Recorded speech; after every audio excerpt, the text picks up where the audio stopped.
All right, thank you. Thank you, Martijn, for the invitation. I am so happy to be able to be here with you today. Some quick disclosures. In 2012, then director of the NIMH, Tom Insel, wrote an editorial with the title, "The Future of Psychiatry is Clinical Neuroscience." And the article captured beautifully some of the revolutionary changes that are taking place in our field. And so if I can start with just one graph to illustrate the extraordinary rate of change. So what you're seeing here on the x-axis is the year, and on the y-axis, the number of articles published in PubMed with the keywords psychiatry and neuroscience. So what you see is exponential growth. And for those of you with sharp eyes, you might notice that this ends in 2012 when Tom wrote his editorial. And since then, we've seen it more than quadruple. So it was about 10,000 articles last year. And it's not just the amount of work. The quality and impact of the cutting-edge research is astonishing. I was looking for a way to visually represent this, and I thought a lovely way was to just juxtapose an image of Sigmund Freud and Carl Diceroth. And I thought if we're going to put up Carl, we should put up one of his optogenetic rats as well. And I don't show this to suggest that neuroscience is replacing psychotherapy or that the two paradigms are mutually exclusive. To the contrary, as Carl would be the first person to say, there's tremendous value in looking across reductionistic levels. But at this point, there can be no doubt that our understanding of psychiatry is increasingly rooted in brain science. The amazing thing is if you look around, at least in the United States, very, very few residency programs are meaningfully teaching neuroscience as a part of their psychiatry curricula. And this is not an academic question. So if you can indulge me, I'm going to spend the first part of this talk focusing on residency training for two reasons. Foremost, because the trainees of today are going to be the leaders of our field for the next 50 years. And also because the challenges we face within residency training are emblematic of the challenges that our entire field faces. And so when we're talking about this gap between what we understand and how we teach, this is troubling. This is a conversation about the identity of our field. And I don't think we can afford to wait. So when Tom is writing about the future of psychiatry as clinical neuroscience, it's not enough. The real question is, why aren't we teaching it this way today? And here, a very big part of it is just how new everything is. And I think it's hard for us to keep that in mind. And again, if we think of our trainees as representatives of the field, so we just recruited our new class of residents to Yale. And as we went through applications, the average year in which our applicants were born was 1991. So if we just think about what's changed in the life of our trainees. So 1991, Prozac was a brand new drug. And it was still 2 years before it became the social media phenomenon that redefined the public conversation about psychotropic medications. Remember a world before SSRIs? In 1991, the very first paper was published on this newfangled technology called functional MRI. It was 5 to 10 more years before it was accepted that the signal that we were seeing reflected brain activity. And then another 5 to 10 years before we came to understand the full power of the technology, including through resting state imaging, and connectivity studies, and also to find more nuanced ways to use structural imaging technologies. In 1991, conventional limits of light microscopy were on the order of hundreds of nanometers. Storm imaging now enables us to image a cell at 10 times that resolution, allowing us to visualize the inner workings of the cell with unprecedented power. We can now establish connectivity maps at the cellular level.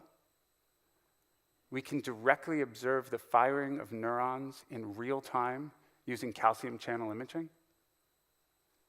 We can directly control the firing patterns of specific neurons, including with light and optogenetics. And what's really cool is we're seeing a progression from basic science into animal models, and in some cases with extraordinary human interventions. So this is the man who was paralyzed from the waist down for 9 years, and with the help of a brain-machine interface, kicked out the first ball to start the last World Cup.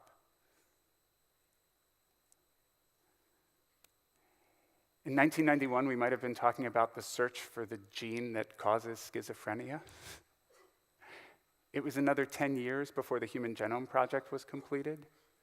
Since then, we've seen the cost of whole exome sequencing plummet, and you just look at the numbers. 2001, $100 million to sequence a genome, under 1,000 today.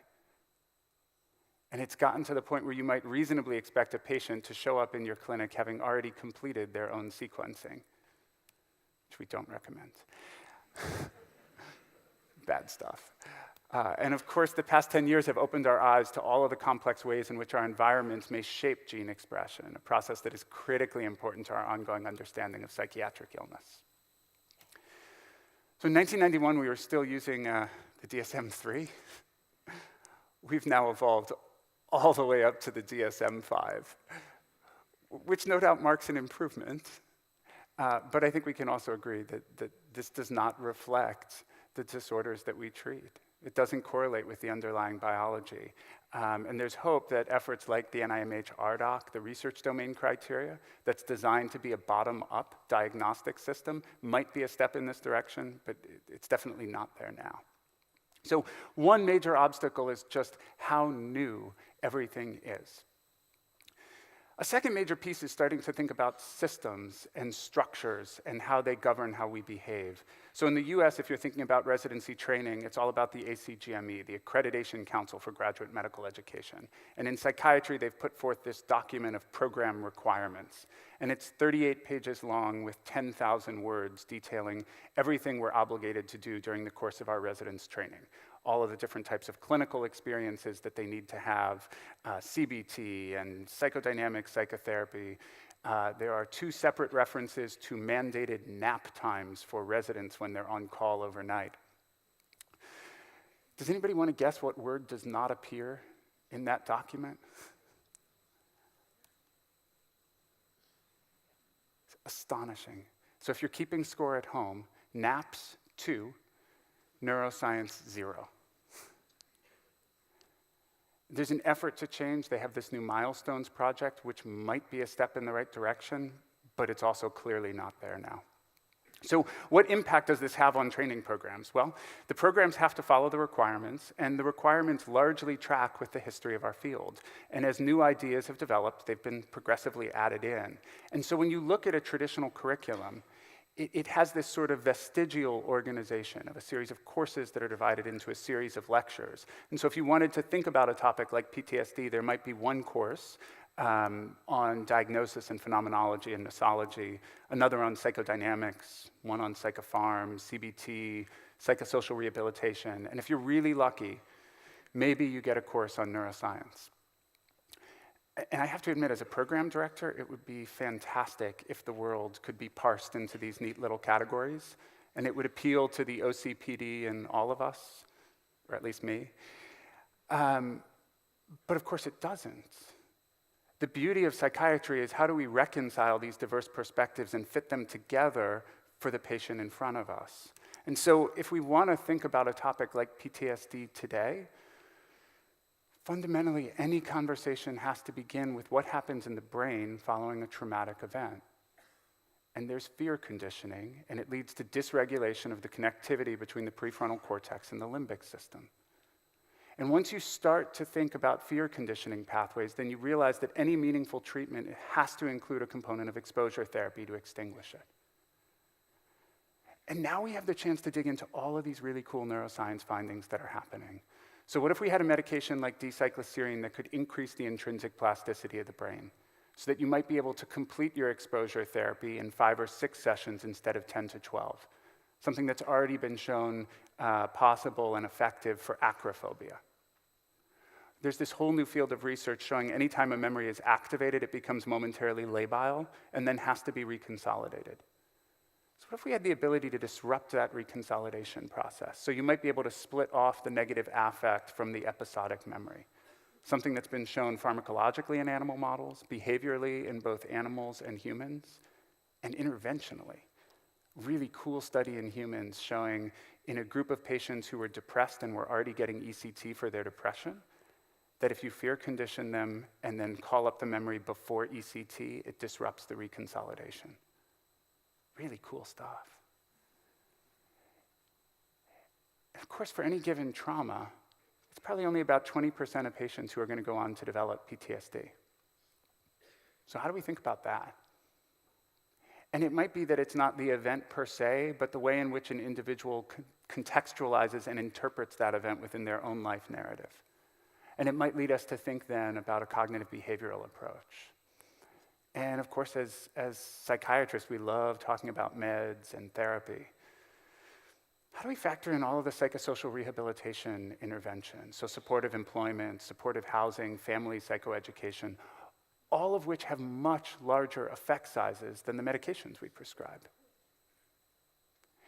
And at the end of the day, how do we make this about the person who's sitting in front of us?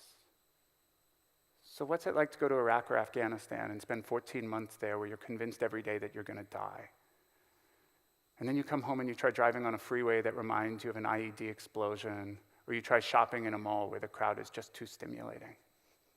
So the art of psychiatry today is how do we take all of these diverse perspectives and bring them together to help the person sitting in front of us? So let's imagine that you had a program that wanted to implement a new curriculum. They still face a number of intense challenges. So what should we actually be teaching? The field is vast and it's evolving way too fast for anybody to keep up with it. Then where do we fit it into those curricula that are already overflowing with all of those other requirements that we have? And who's going to teach it? If you're at a major academic center, maybe there's a robust neuroscience faculty, but the majority of programs don't have neuroscience teachers there. And most importantly, how do we teach it well? So for most programs who do teach neuroscience, the default approach is that they have experts come in and lecture on the content areas that they study. And we live with this fantasy that we could just line up our residents and we could stage a dramatic reading of Charney and Nestler or whatever your favorite textbook is, and that our residents will magically absorb this content. The data are clear. This approach doesn't work. Less than 5% of data presented in a lecture will be retained. So there's an entire field of scholarship on how adults learn. And there is a tragic irony if, as the psychiatrists and neuroscientists studying how people learn, we fail to take it into account in the way that we teach our own trainees. So if we step back, the traditional model of medical education has been that there's a series of central regulations that need to be implemented by each program. And for cutting edge content like modern neuroscience, my argument would be it just doesn't work. Our regulatory systems are far too complex to be able to adapt quickly, and designing cutting edge curricula is far too resource intensive for any one program to be able to do so on its own. So if we want to look to the future has to be how do we work together to achieve a common goal? And my central tenet would be, in the same way that cutting edge science requires teamwork and collaboration, so too does cutting edge education. So to this end, about 4 years ago, a group of us came together and formed the National Neuroscience Curriculum Initiative. And the goal was straightforward. We wanted to create a set of open resources to help improve the teaching of neuroscience in psychiatry. And again, it's not just about residents, right? This is about the field as a whole and how do we all integrate neuroscience into our practice. And so this is work that I've been doing with Melissa Arbuckle, who's the program director at Columbia, and Mike Travis, who's the program director at Pittsburgh. And we started with a set of guiding principles. Foremost, everything we do has to have this integrative, patient-centered approach. How do we bring neuroscience alongside of the other rich traditions in our field? How do we teach well? Applying principles of adult learning, recognizing that lectures were not sufficient. How do we actively engage our students? It has to be implementable. It's not enough for the three of us to do this at our programs. The challenge is how do we help other programs take our work and be able to make it a reality in their programs, regardless of their content expertise. And it has to be a collaborative effort across sites and institutions. And a lot of this we thought could be reduced down to what we call the INSEL objective, which is that when our residents are sitting with a patient, they're not just going to be thinking about DSM criteria, but that they'll be able to incorporate a modern neuroscience perspective as a core component of every formulation and treatment plan. And again, it's not just about residents, it's about everybody. So what does this actually look like? We started our efforts focusing on classroom teaching and really thinking, what does it need to look like in a classroom?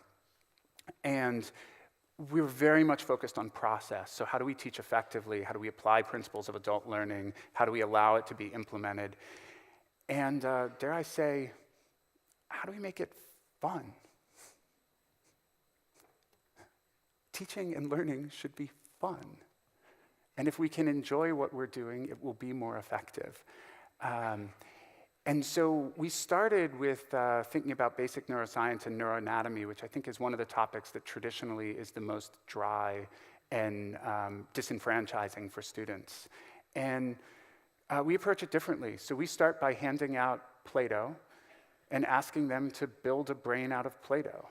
And we give them a video and say, go ahead, follow along. Hello, my name is Josh Gordon from Columbia University, and I'm going to show you how to build your brain out of Play-Doh. This is a fast-forwarded version.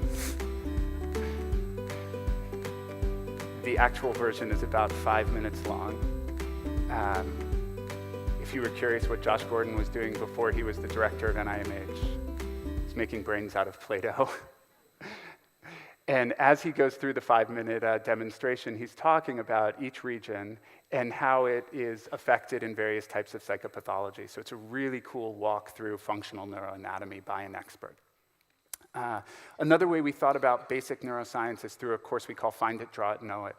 So again, instead of lectures, we want to create alive, interactive ways to learn basic circuits. So here we challenge people, we give them a vignette and ask them to draw the pathways. So my favorite example of this, we show them a 2 or 3 minute video that's this really just creepy video of a woman stuck in an attic and scary, weird, creepy stuff happens.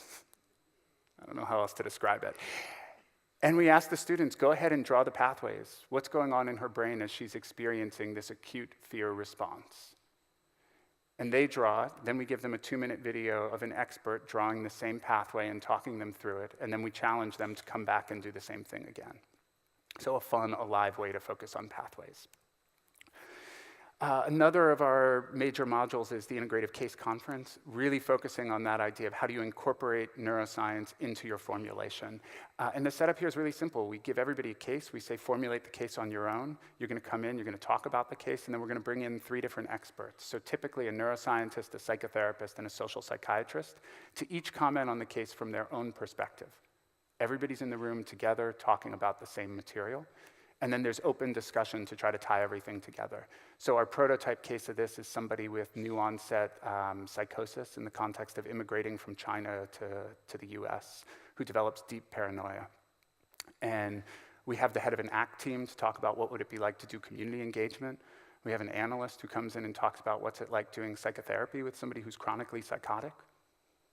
Something we don't talk about very often, but we do all the time. And then we have a neuroscientist, so this is Phil Corlett, who comes to talk about the neurobiology of delusional disorders and starting to think about reward prediction error and offering a far more parsimonious way of conceptualizing at least that part of it and fitting it into the rest.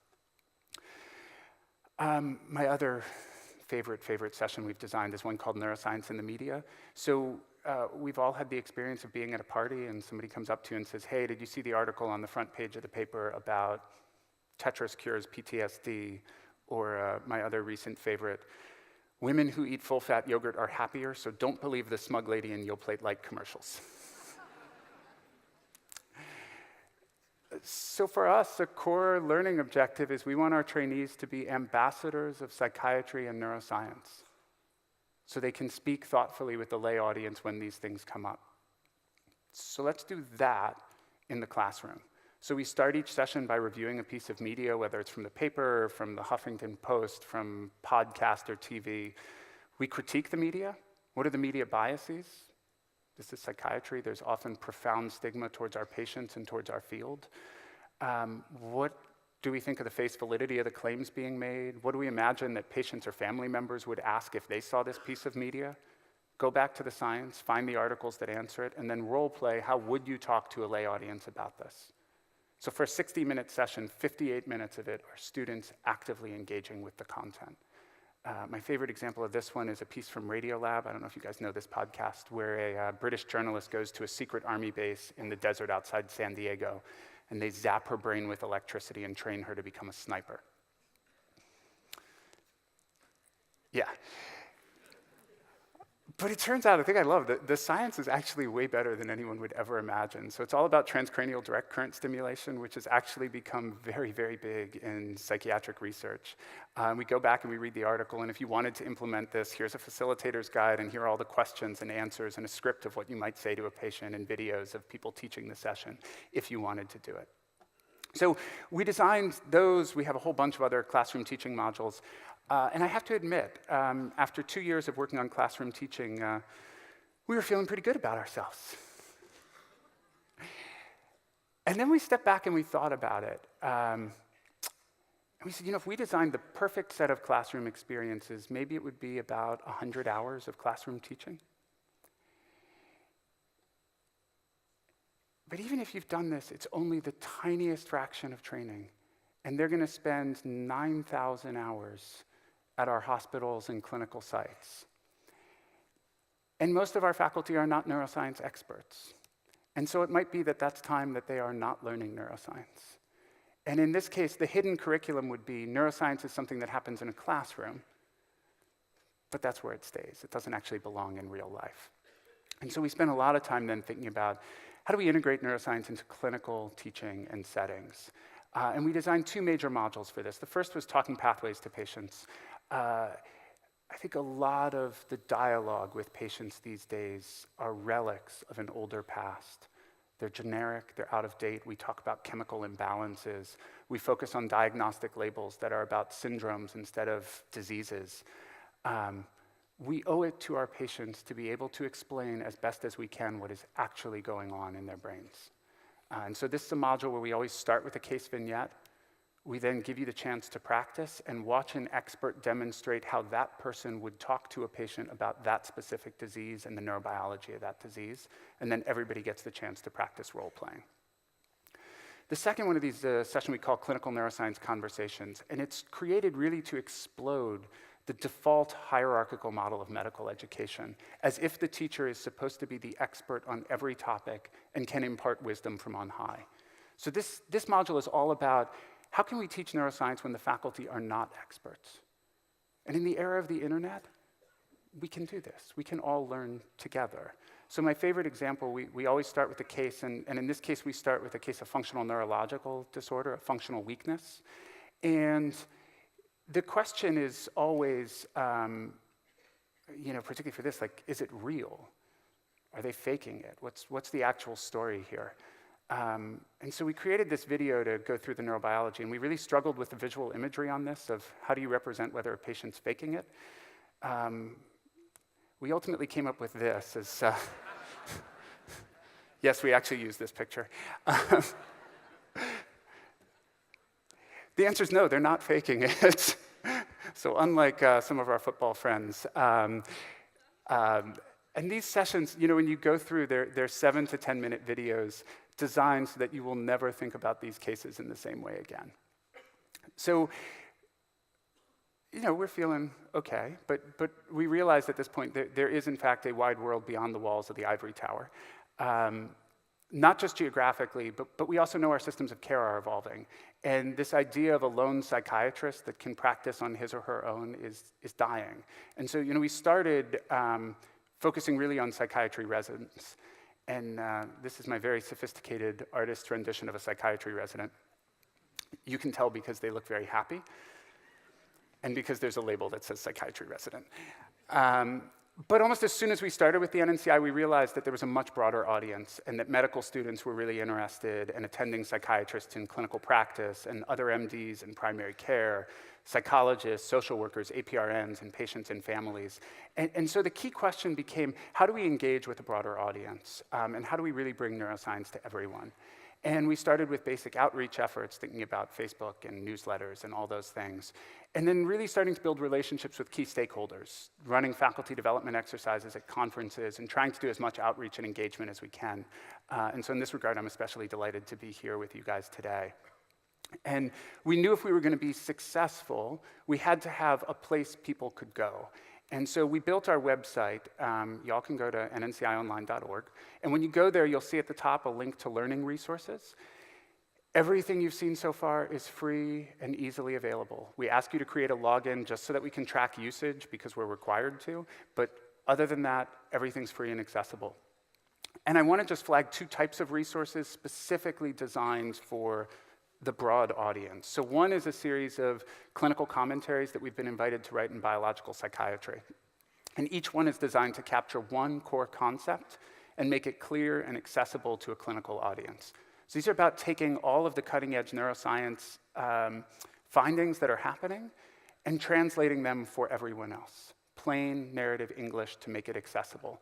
I think we now have more than 30 of these that are out. And we were really excited to learn that for the journal, for 2017, of the top 25 articles, 3 of them were these commentaries. So they've been very popular, and I think it speaks to everybody's hunger for this type of thing. The other way is through a series of brief talks, each of which is designed to present this single delectable neuroscience bite.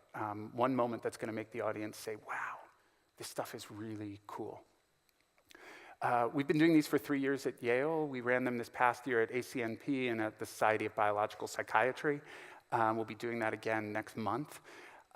They're highly produced. So I work with Liz Neely, who's the executive director of Story Collider. This is what she does.